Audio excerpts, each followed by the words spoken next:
Hi friend नमस्कार। आज जेहेतु सोमवार लास्ट पाली होगा श्रावण मासर देखिए आज मामू घर पूजा होची रुद्राक्ष पूजा करे श्रावण मास शेष सोमवार। ये अपराजिता फूल देखिए,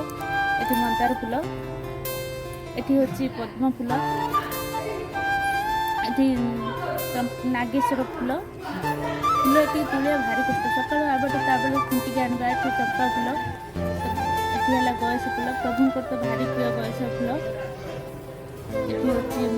गेंडू मंडा फूल ये सारा फूल सका तुलिक आने भारी कष्ट फूल विभिन्न प्रकार फूल रही है। बाड़ तुलिक नहीं आसले नई पान भी सीखी दरकार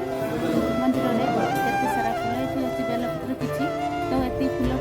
ये बेलपत्र फूल भी से डाल फूल सब नहीं आसि तुलिक रखी मजाक कर मो सहित सब नण दियर मैंने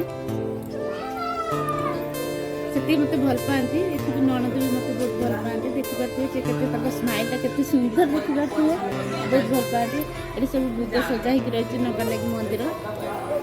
कदली लुगापटा सब नई लुगा कहीं ब्राह्मण कौटी काठ अच्छे झील पूरा होम होगा लगी देखिए ये मामू सज कले नहीं लगी ये नणद मैंने भारी खुशी हो गले रखुची।